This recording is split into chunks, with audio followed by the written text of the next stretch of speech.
You're listening to the Mindful Mama Podcast, episode 106, How to Be a Zen Parent with Todd and Cathy Adams. Welcome to the Mindful Mama Podcast. Here, it's about becoming a less irritable, more joyful parent. At Mindful Mama, we know that you cannot give what you do not have. And when you're thriving, when you have calm and peace within, then you can give it to your children. I'm your host, Hunter Clark-Field's Mindful Mama Mentor. I coach overstressed moms on how to cultivate self-awareness in their daily lives and to take family and life to a new level of peace and cooperation. I've been practicing yoga and mindfulness for over 20 years.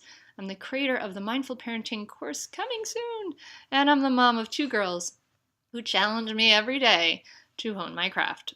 Trust me. Thank you for being here. If this is your first episode, thank you so much for coming and joining the Mindful Mama tribe here for an episode. If you are coming back, thank you especially. It means that we're doing something right here if you're coming back. So I am so glad to connect with you again. I love this format of the podcast to be right in your ears and to have this connection. I feel like we really get to there's a personal connection that's really powerful with the podcast. So I'm so excited for today's episode because I love Todd and Cathy. I am proud to be able to call them some friends. We're talking to Todd and Cathy Adams, the hosts of Zen Parenting Radio. And that's a podcast that's been going for 7 years. And Cathy Adams is an author of 3 books. Both Todd and Cathy are speakers. They host a conference, and they are great teachers of mindful parenting, of conscious parenting, Zen parenting, whatever you want to call it. And you're going to see they have so much wisdom. Our audio quality is a little challenging at times in this interview, but I encourage you to stick with it because what they have to say is so good. Some of my takeaways include how the goal of parenting, for them anyway, for Todd, I think is what he said, is to not pass down your baggage to your own children. So that's so cool. You get to use mindfulness to help you see what's coming up in those moments, and how they value discussion over discipline. And we talk about what that means and the misperceptions sometimes that come up with that. We talk about when our kids are young and how hard it is, and how we need to take care of ourselves, how we need to simplify, right? And you get to hear one of my favorite quotes from this episode, and we'll talk more about this. It is not your child's job to make you happy. Whoa, pretty cool, right? I hope that maybe that put some question marks up, and can't wait to hear what they have to say about that. So we will dive into this episode in a moment, but just before we do, I want to let you know that very, very soon we are going to be starting the Mindful Parenting free training week, and it will be a week where we talk about a whole host of issues, the myth that undermines your parenting, why punishment doesn't work. It is a really valuable training. What Ashley said is that since we did it before, she said, since the free training, I'm now reconnecting to my inner needs and using the tools from this training to begin comforting myself. And she said, I love Hunter's laid-back, fun-loving, easygoing attitude.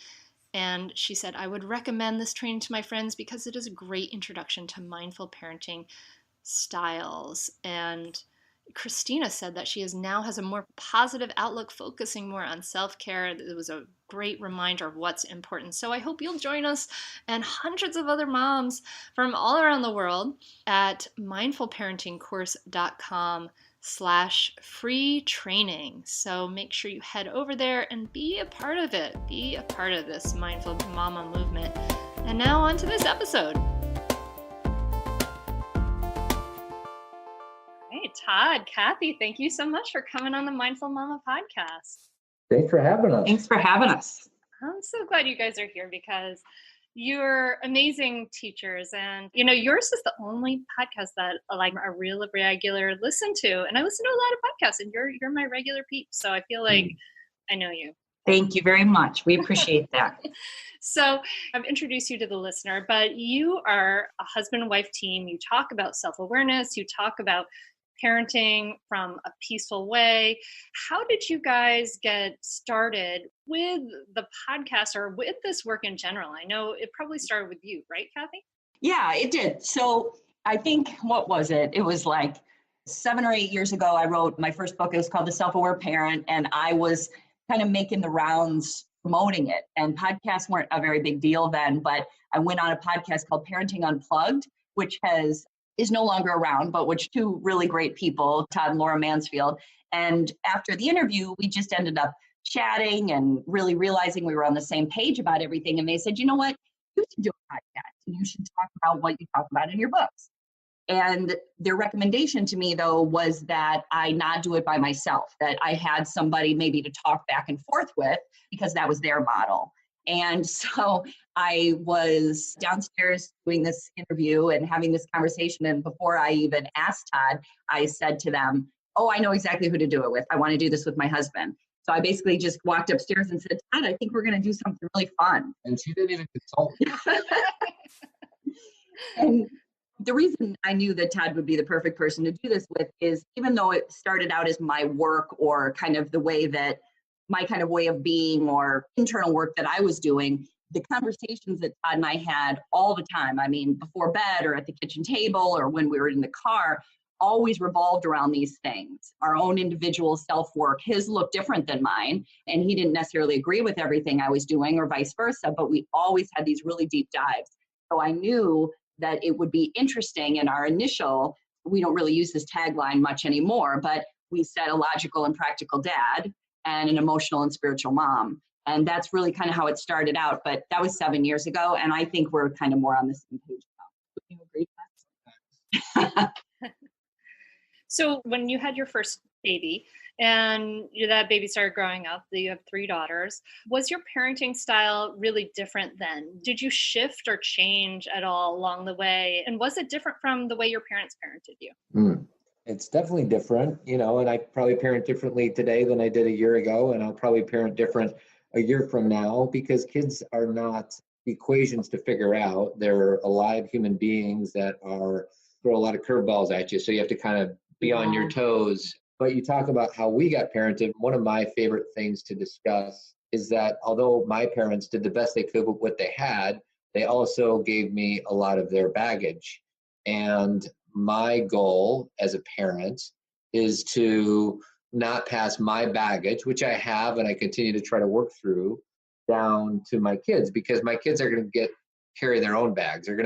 And what do I mean by baggage? I don't know. Just like, how would I explain? Your hang-ups, your challenges, your fears, your dreams, the things that are yours, instead of saying, okay, now my children need to work through the issues I haven't worked through.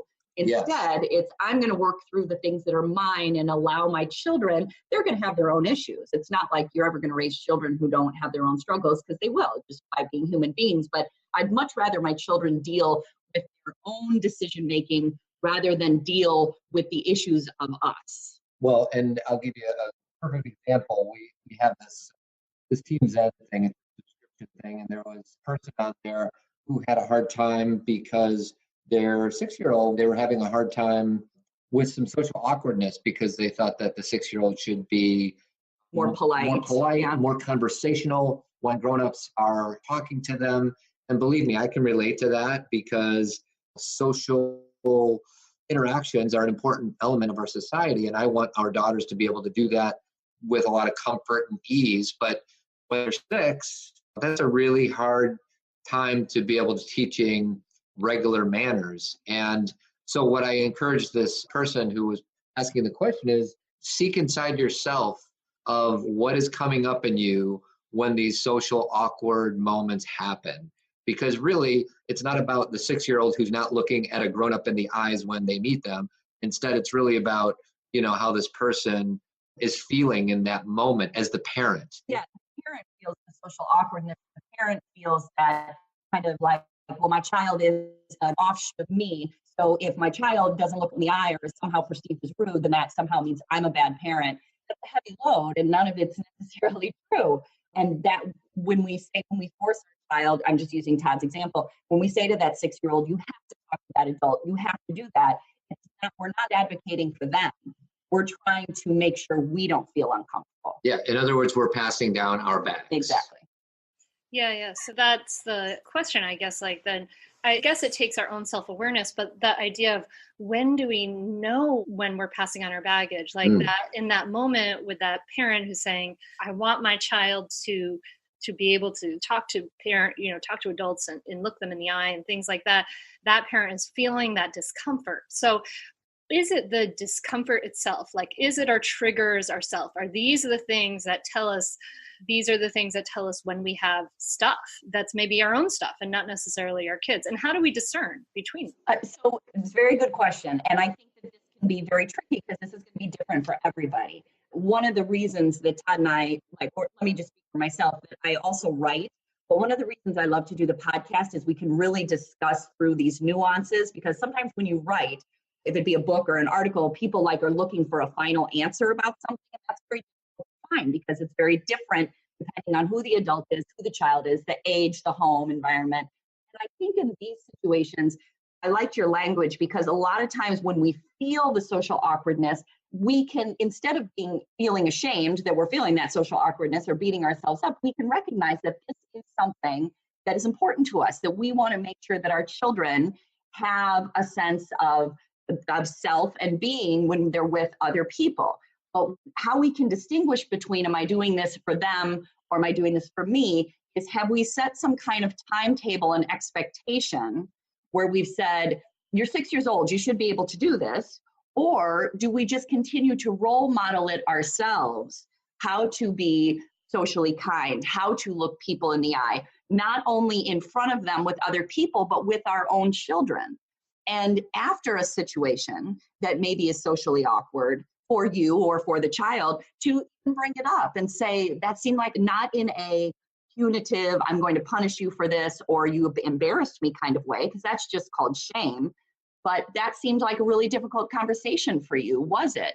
And allowing the child to share how they felt, because children sometimes, there are certain people we feel that they should be kind to, but maybe they're not ready. They don't feel safe yet. They don't feel like sharing themselves.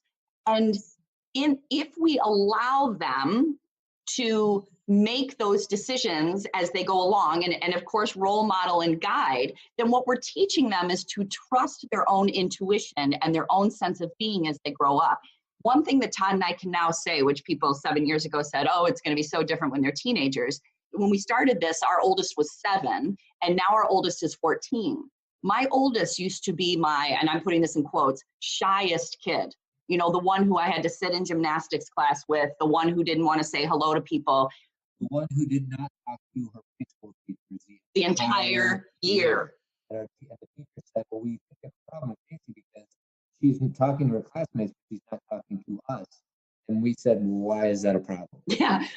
But at the same time, we struggled with it just like any parent would, like, should we be doing something? But I'll tell you now that this child has no problem talking to anybody. And I don't mean that in a way like she's so special and so different than everybody else. What I mean is she has evolved in her own time to learn how to talk to adults, to trust her instincts, to learn how to shake hands with people. But we didn't say, you must do this now or else you're disappointing me. There was a natural progression, you can compare it to something as simple as, when is a child ready to jump off the high dive? We may think they should be ready when they're 5, but they may not be ready till they're 8. And is that okay? Or have we already decided when they should? And what if they are 22 and they never want to jump off the high dive, which probably won't happen, but let's say it does. Who cares about the high dive? Forget about the high dive. And that's the thing, you have to discern, what battles you're going to, and battle's probably not an appropriate word, but where are you going to put your energy? Yeah. With school, that's a big part of who our kids are. So you can't just say, oh, go to school when you want. We have to set up boundaries, but who cares about the high dive? And I will say, there's so many stories in my history as a parent, the same kid, she wanted to go to Disney World and she was excited to go on Pirates of the Caribbean. And then we got to Disney World and she realized that she didn't want to. And I got lost in ego. And I said to myself, we didn't drive to Florida to not go on Pirates of the Caribbean. So you're going in there. Kathy, thankfully, kind of was my partner. And she said, wait a second, let's keep our eye on the prize, which is, who cares about the stupid ride? And she didn't go on. But her own expectations so easily get in the way. The last thought about that that same child is the one who now goes on every roller coaster you can think of. Not because of us, but because she eventually chose it. Yeah. So these are the things that are when we have little kids, we don't trust the process. We think that if we don't if we don't do something, if we don't control it, then we're going to lose control. But our children are human beings and they have intuitive guidance. So our audio is a little challenging right now, but what I'm hearing you say is this idea of our baggage is when we're getting into fear, right? Like what you're saying is like, we need to move to a place where we're trusting our children more. And that can be hard because human beings are just kind of naturally prone to negativity, naturally prone to anxiety, and especially parents, right? We tend to worry a lot. But kind of what I'm from hearing you say is that in your journey, as you strive to not give your kids your baggage, it's like kind of checking your fear, right? That's yes. what you say? Yes. Yeah. To your point, like, our first, I think as human beings, over whatever millions of years of evolution, we are hardwired to see threats. And back in the old days when we had tigers chasing us, that fear helped us. But now that we don't have those types of threats in our brains or, the reality of it, we instead, because this evolutionary process has taught us, you need to be afraid of threats. And going off high dives and Pirates of the Caribbean, or a child not being a sports team, or a child not saying hello to someone. Yeah, we see it as a really big deal when in fact, if you take a few steps back and look at the situation, it really isn't nearly as big of a deal as you want. But to your point, Hunter, it's a matter of self-awareness and how do you cultivate that? And that is both an easy and also a not so easy question to answer. And it is also an evolving question and it's a practice, because the thing that we have to remember when we're talking about self-awareness is it's not something we have and then we hold. It is something that it's like mindfulness, where we have waves of it and experiences of it that keep us awake. But a lot of times when we get into autopilot, which many do, we forget what's most important. We get pulled away and we lose the self-awareness about a situation, or we don't have a wide view. We don't have a good perspective, and we may not say the thing that we really mean to say, or that's when a parent may yell, or that's when we say something like, say something fear-based to our child or shame-based. And the key is not to then say, I suck, I have no self-awareness. It's to recognize what you're doing and then to shift it, which means that may entail going back and apologizing to your child and saying, what I said to you this morning, that had nothing to do with you. That was really me feeling overwhelmed.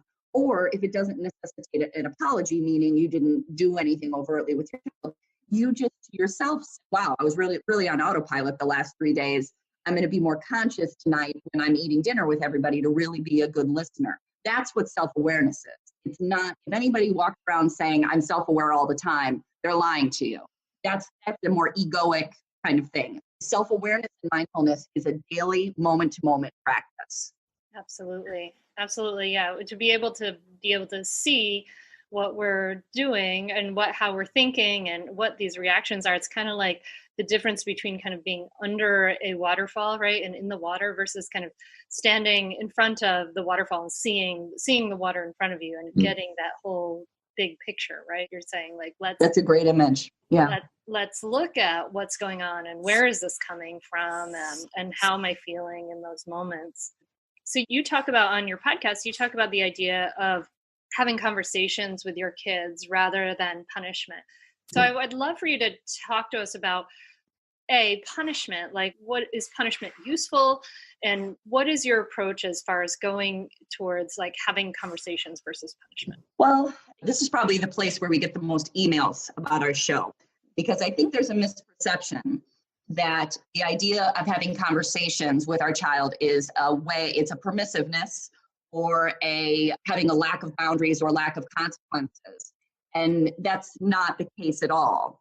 What our bottom line is with our children, and this was at every age, even though going back to your original question about did we always parent this way, I just wanted to make one comment and say that I'm a therapist, and my background, I came from a more like therapeutic behavioral management background in my work world. And so I really had to evolve that when I had my first child. I realized that wasn't really working for me. And so as I think JC got to be my 14-year-old, she's now like, when she was around 2 or 3 is when I really started to realize this old pattern for me is not working. And what the new pattern was, what we do now and what we've always done is if a child is struggling with something, or they're struggling with someone, or they're being disrespectful to you, what they're doing is that they're communicating that something isn't working or something is off, or they're feeling something that they're not able to express or they don't feel safe enough to express. Now, I think a lot of parents would agree with that. Like, I don't think there's a lot of like, oh, no, that's not the case. I think what gets in the way for us is we have this belief system, especially if we were raised in a more authoritarian household where we were afraid of our parents and we kind of had if the parent says something, you do it.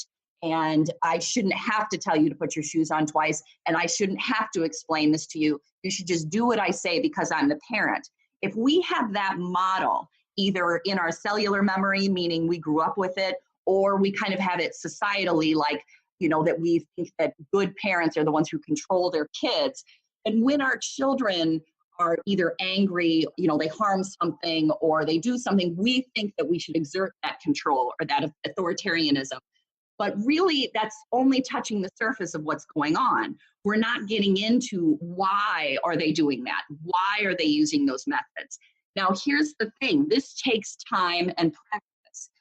I'll just use the other night. The other night, 2 of my older daughters were arguing about something. They were going at it. They were fighting in the hallway and with their words. They were I could hear them. And I said, girls, come in here for a second. They both sat down on the bed. I said, what's going on? Each of you tell me your side. They both had valid points, but I could tell that they were really worked up. And so my job was just to kind of say, okay, I hear you. I absolutely. Now I was like mediating. And then we kept going, like we kept peeling the onion, like, well, what are you trying to say? Are you trying to say that she shares with you, but then you don't share back? I'm not going to bore you with all the details, but we sat there for a good 15 or 20 minutes and peeled this down. And it really just came to be about my older daughter misses my younger daughter. She wants to spend more time with her. That's really what it was about. So in the hallway, they're arguing about clothes. But it's not about the clothes. And as parents, we're always trying to solve the clothes problem. That's the metaphor, right? Mm-hmm. People listening are like, yeah, but you got a 14 and a 13-year-old. I've been talking to them this way since they were very young. Obviously, I kept the language a little more basic, and I didn't speak to them the way I speak to them now, like more of an adult, but it was still what are you feeling? Did you feel like she didn't understand you? Do you feel like this was unfair? And if you do feel like it was unfair, explain it to me. Now, here's the key. It doesn't mean I always agree with them. And it doesn't mean that they never have a consequence. And it doesn't mean that everybody's happy at the end of the conversation. Exactly. But they at least feel like they were heard. And the one thing I'll say is how we choose to parent our kids is, one phrase that always comes to mind is it's about discussion and not discipline. And the reason that, and it depends on whose definition of discipline you're talking about, but we do it because it feels right. We would much rather have a longer conversation and kind of peel the onion a little bit, as opposed to the short-term quick fix where you say, go to your room and do all these other things. We do that because it feels right to us. But the research has said, we have science that backs up the way that we try our best to do it, is that the short-term punishment reward system simply does not work if you want your kids in the long term to be intrinsically motivated. If you want them to be intrinsically motivated, which I think all of us human beings ought to be, because if we're only doing it for a paycheck or to be loved on Facebook, then it's going to be short-lived. But if we're doing it for the intrinsic motivation, so there's a few resources I want to give to your listeners. Jessica Leahy wrote a book called The Gift of Failure that I'm a big fan of, and then Carol Dweck wrote a book called Mindset. Mm-hmm. And those are 2 wonderful resources in talking about failure, discipline, and things like that. And just to add to what Todd's saying about intrinsic motivation, what it means is that what do we want to teach our kids? If it's not that we want to teach them, don't do things in front of me or else you're going to get in trouble, which is really what a lot of parenting is, if you do that in front of me and I see it, you're going to get in trouble, but they may still do it behind your back because they don't feel internally motivated to not do it. They just know to not do it in front of you. Or are you teaching them that no matter where I am, no matter what situation I'm in, even if my parents aren't there, I am going to make a choice that is respectful to myself and others. Will they do that perfectly? Gosh, no, because they need, that's why Todd loves that failure book, because they're going to have some failure in there where they have negative experiences or they do hurt people's feelings. But the goal in the long run is not to teach them to fear us. It's to stay connected to them and to remind them of their own abilities, even when we're not around. Because we're raising children to become adults. They're not going to stay little kids. We're raising them to become mature adults. And then the next thing I would say is that some parenting is tough, and some days are good, and some days are bad, where you reacted in a way that you're not happy with your kid. When that happens, because it will happen, because it happens to everybody, including us, is you fall into a spiral of shame and guilt that you're a bad mom or dad, or do you instead know that you're going to get another chance the next day to do it better? And that's we're all about positive psychology and things like that. Like, you get more from being positive than you do negative or beating yourself up. Yeah. Wow, that's great. Everything you said in there is amazing. And I love that idea of that, just that reminder that, we are raising kids to be adults and that we want them to be intrinsically motivated. And really that point of view, it's that long point of view. And you're starting to, I imagine now, because your daughter's 14 now, you're starting to maybe see some of the fruits of that. And so many of the parents or teachers I have talked to who raise kids in this way, who raise kids non-punitively, raise them respectfully, and use language that's respectful and curious and open-minded and all of those things. I've heard many a story of kids who are not necessarily rebelling against their parents when they're teenagers. And I'm kind of curious about what's maybe happening for you. Because when I was 14, that's when my dad was saying, I am the parent and you are the child and you will do what I say when I say it. And I was like running away from home and living with my friends for a night because wooden spoon was coming at me, I'm wondering about are you seeing some of the fruits of this in your relationships? Oh, there's no doubt about it. And that doesn't mean our 3 daughters don't have challenges and come home and they're either mad at school or they're mad at classmates or they're mad at us or whatever. That happens. But I also think that we have kind of planted these seeds of, respectful conversations. And what I say is the world is sometimes really hard and challenging. And all I want is for our daughters, when they walk through the door, to have a safe place to come home to. And that doesn't mean there's not boundaries or things like that. But I grew up in a household of some chaos and I didn't want to be at home. I want our daughters to know that when they walk in the door, they're going to be accepted and loved and they're going to be safe. And so far, that's working. That doesn't mean we got a 14-year-old and a 13-year-old, and they go through phases where absolutely are rebelling against us. And I'm actually rereading a book by Dan Siegel called Brainstorming about the teenage brain and how that's absolutely essential for our kids to start rebelling and thinking their peers are more important than their parents. Like, that is exactly what's supposed to be happening. So if there's anybody listening out there with teenagers and you're like, oh my God, my teenager's driving me crazy, that's exactly what's supposed to be happening. Okay, good. That though is that when Todd uses the word rebelling, I think we get an image of what that means. We rebelling like we're gonna have a teenager yell at us or say, I hate you. That's not, our children don't do that. And not because they're afraid of us, but because what they know is that we have their back. Meaning that as my daughter, my 14 and my 13-year-old are growing and they need more space from me, I'm giving it to them. I am not trying to make them be 10 years old again. And I'm not saying, hey, we used to do this every year. You need to do this with me again. When we say, hey, we were all going to go see Wonder Woman on Friday night, and my 14-year-old is like, oh my gosh, I planned, my friends were already doing this. We're like, okay, go ahead. Like, if we had a big family event or we were going somewhere for spring break, of course that comes first. I'm not saying that it's all about them calling the shots. What I'm saying is when my children tell me I need space, I have no problem giving that to them. So what that means is a lot of the rebelling of you don't understand me, you don't get me isn't necessary. the relationship that I have with my girls, and I know may throw some of your listeners off, but I want to explain this, is more of a friendship. Now, that doesn't mean I'm not still the parent. They know I'm the mom, and I still have rules and I still have boundaries. I'm not going to be their friend like I'm cool, but we have discussions. They're not afraid of me. They tell me what's going on in their lives, but I'm not even asking that many questions. What I'm trying to show them is I'm around, but I'm recognizing that I don't need to be the hands-on parent I needed to be when you were 9, that you have a life and this is your choice. And if you need help, I'm here, but I'm not going to do it for you anymore. But if you can't do something, come to me and let's do it together. You know, why Todd's book that he just recommended, the Dan Siegel book, he's right. Their brain is changing. They need the space. And the rebelling is not necessarily about telling their parents they hate them. The rebelling is, I need to not be 10 anymore. I need space to do different things. Like our oldest daughter just came home the other day and said she's getting her schedule ready for her sophomore year in high school. And she said, I'm done with viola. She's been playing viola for 6 years. She's like, I'm ready to move on to something else. I'm going to do photography. And you know what we said? Okay, go have another adventure. So Cathy talks about creating space, and I'll give your listeners kind of a good gut check.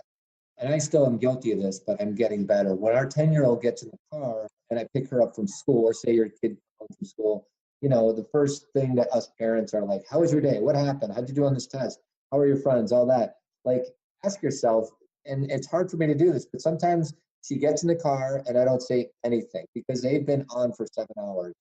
Do you have the capacity to give a little bit of space to allow them to share their experience, as opposed to us overbearing parents wanting to be the perfect dad and connect with every aspect of their day when they get home from school? Sometimes it just helps when I shut up and allow for some silence. Then all of a sudden they'll start the conversation, because I've been guilty of the other side where I'm just like badgering her with questions and she doesn't want to talk. And then all of a sudden I'm like, oh, how come my daughter doesn't want to talk to me? It's like, well, she's been having to be in this position in school for 7 hours, and now she's like in school again in the car on the ride home. So, and the bottom line, like the way that I can sum this up, everything we're trying to say with all these stories, the most important thing with our children is to have a connection and a relationship. And that evolves every year. That evolves depending on their maturity, what they need from us. What they need from us when they're 3 is very different from what they need from us when they're 8 and when they're 14 and when they're 17. And our goal, our job as a parent is to stay connected to them and make sure the relationship takes priority. And sometimes that means, as we do in our home a lot, saying no. I had one of my daughters just called me the other day and said, Mom, I'm at Redbox. Can I watch Big Little Lies? She's 13 years old. I'm like, no, not yet. Give me a few years. She's like, all right. Like, it's not as if everything they want, they get. There are boundaries and they understand it, but we say yes enough. We respect them enough when they want to do things. No's are a lot better taken. Does that make sense? Say yes as often as you can. No's more meaningful. Yeah. And that's something that I think lesson that I learned from one of my teachers.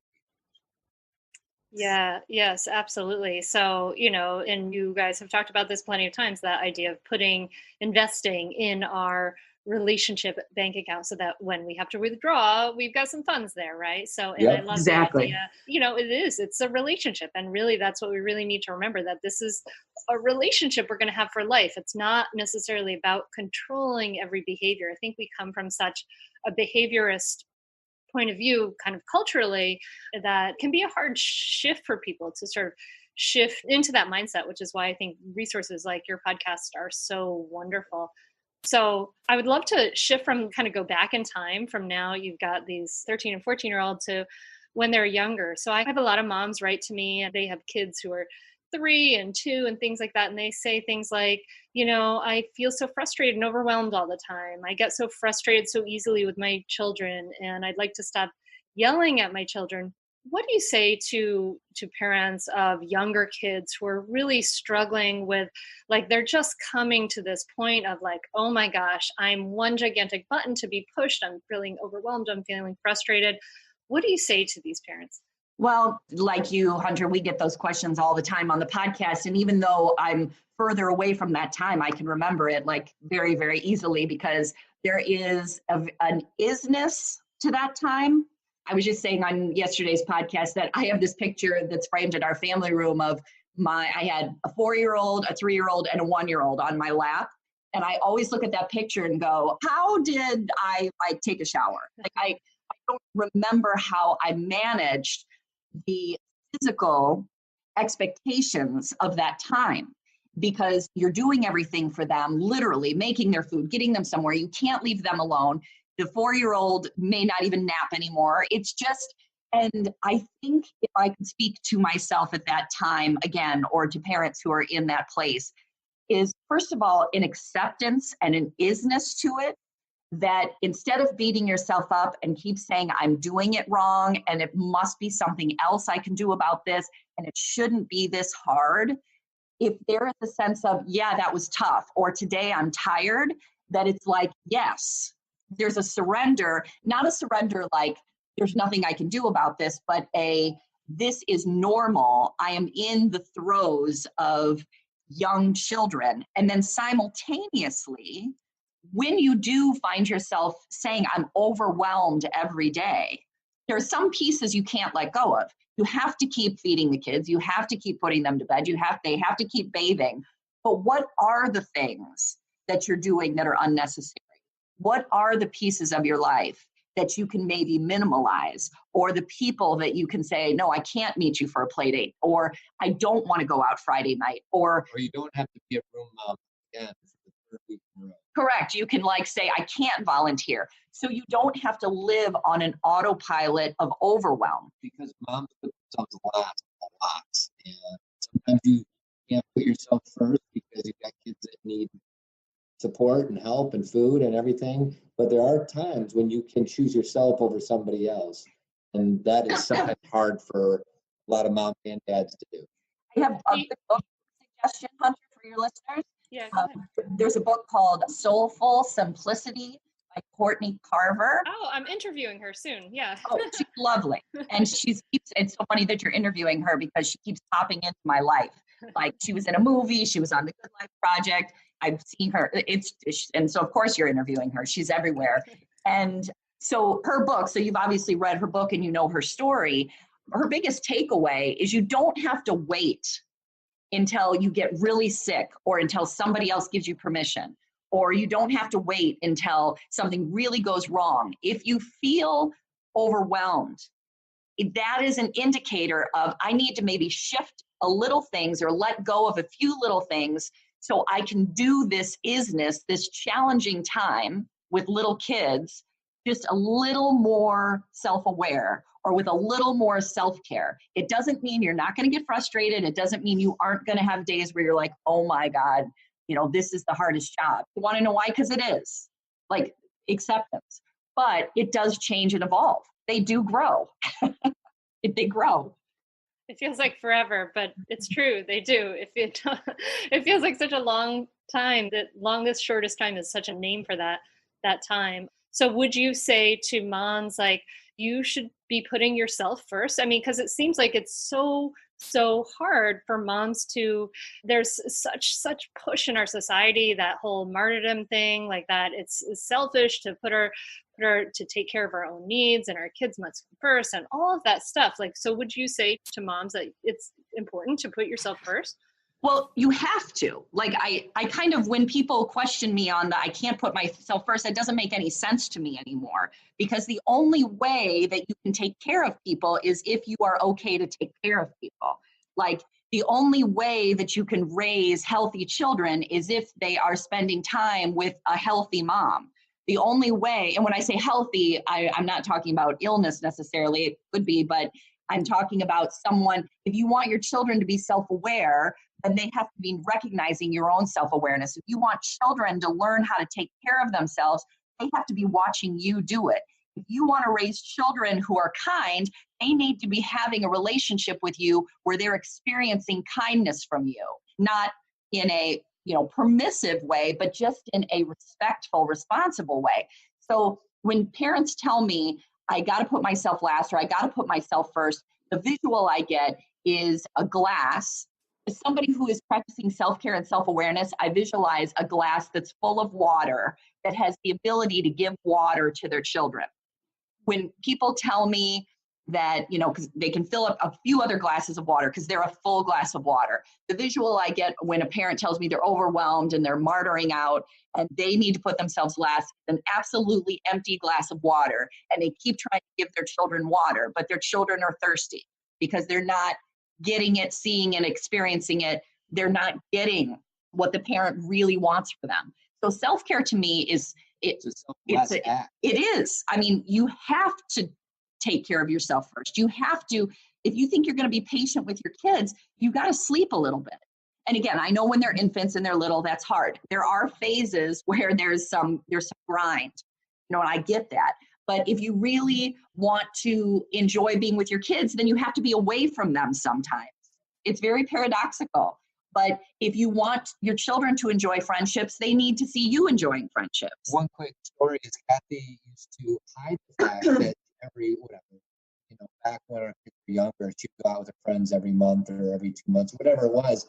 She used to be she'd hide the fact from our daughters that she was going out because she felt guilty and ashamed because she's a martyr and she wanted to be there every moment of the life of our daughters' lives. And then she a switch turned on in her head saying, no, I want to celebrate that I'm going out with my friends and I do have a life outside of my role as a mom. I'm a whole person. And she would bring our daughters in, and when she was getting ready to go out, we used to sneak out. Remember, we used to sneak out the house? I would. And when we had babysitters and all that, and now we're celebrating the fact that we do have a life without them. Well, I would bring them into the bathroom and I would get ready and I would have them help me get ready and I would throw my hair and they would choose my earrings and they'd say, what are you going to do tonight? And I'd say, I'm going dancing. And they're like, who's going to be there? And it became a celebration with my children. And then they'd be like, bye, have a good time. And the next day they'd be like, tell me all about it. So instead of hiding from them that I actually have a whole life, I celebrated it with them. And here's what we need to understand as parents. That is a gift to them because it is not my children's job to make me happy. This is self-care. I take care of myself so they can take care of themselves. And that's a huge lesson that sometimes takes a long time to learn in parenting. I love that. Amen. It is not your children's job to make you happy.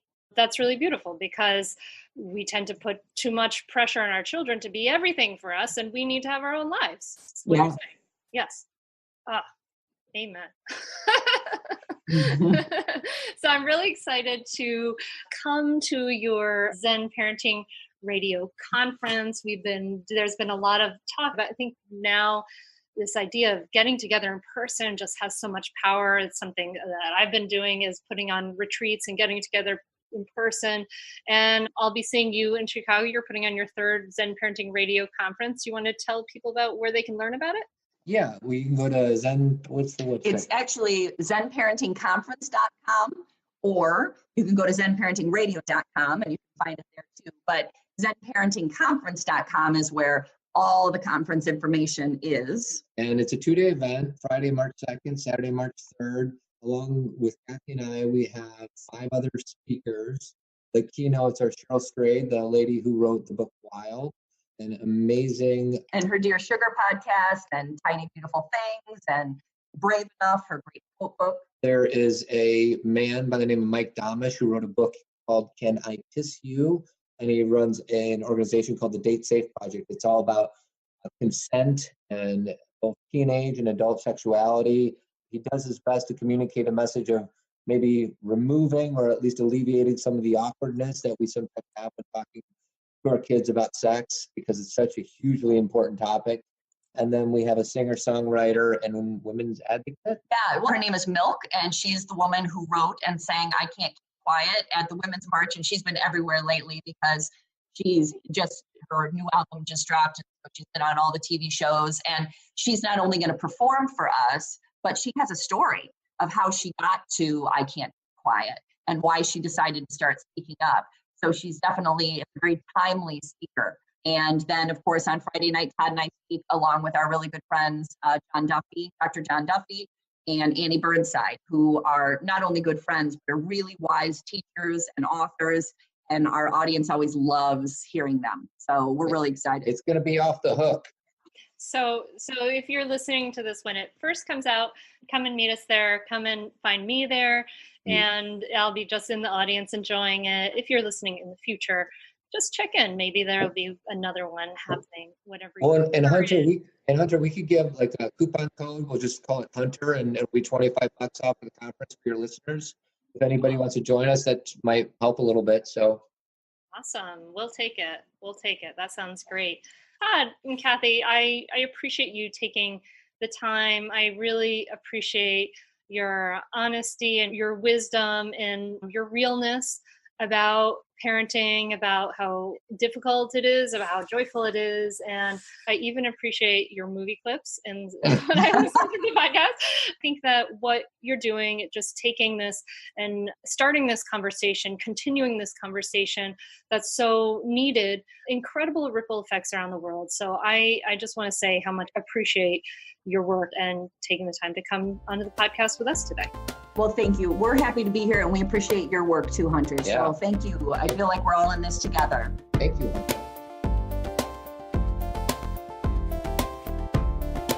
Thanks so much for listening. Don't you love Todd and Cathy? I love what they have to say. I love the whole idea that it is not your child's job to make you happy. I mean, that's pretty eye-opening, isn't it? And the idea of discussion and not passing your baggage down. I mean, what they have to say is just so much wisdom and so much value. So I hope that you have gotten a lot out of it. And when I think about Todd and Cathy and what they teach in their podcast and at their conference, is that they teach this, what we should do, what we can do to make our parenting better, to not pass down this baggage. And what I think about that is that mindful parenting is the how. When I was actually developing the mindful parenting course, I was really struggling, and I was listening to Todd and Cathy, and I really had to, for me, I needed more concrete tools. I needed to know, how do I practice mindfulness? How do I make mindfulness a habit in my everyday life? How do I change my inner self-talk? And in mindful parenting, we go over that. Like, we give you tools to do exactly how to do that.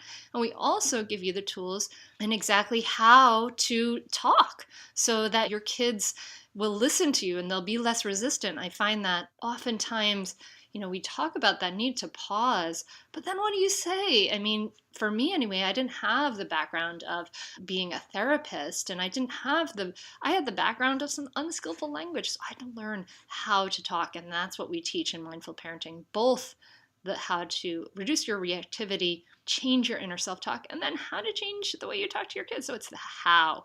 But we are going to be doing a live free training, and that is you can sign up for that at mindfulparentingcourse.com/free training. And during the free live training, you're going to learn why your kids don't listen to you, and the parenting truth that every pediatrician gets wrong, and how to create cooperative kids without losing your temper.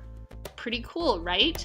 You should totally join us. It's going to be really fun. It's going to be a lot of mamas. It'll be a blast. So I hope you'll be there with us. And if you like the episode, of course, subscribe and leave a rating. You can always send me any questions, or if you have some guest ideas, you can send them to me, hunter@mindfulmamamentor.com. And I can't wait to see you soon in the free live training, mindfulparentingcourse.com/free training. And I'm wishing you a peaceful week. I hope this podcast will help make it a better one. Sending you lots of love. Namaste. Are you frustrated with parenting? Do you want to practice conscious, compassionate parenting, but you don't know how? It's not easy, and there's no roadmap for this. Until now. I'm Hunter Clark Fields, creator of the Mindful Parenting course, and I know how frustrating it is because I've been there. I struggled as a young mom, and when I found myself yelling and triggered by my child, I knew there had to be a better way. And there is. Mindful parenting is different from other parenting trainings. They don't tell you that all that good advice is as good as useless when our internal stress response is triggered. Mindful parenting teaches you research-based tools and practices to reduce your stress response so that you can respond rather than react. And it teaches you exactly what to say so that you can create willing cooperation from your child. You You can learn more and enroll at mindfulparentingcourse.com. And you can join us for a free live training where you'll learn why your kids don't listen to you, what punishment really teaches, the parenting truth that every pediatrician gets wrong, and the hidden myth that undermines your parenting. Sign up now at mindfulparentingcourse.com/free training. That's mindfulparentingcourse.com/free training. I'll see you there.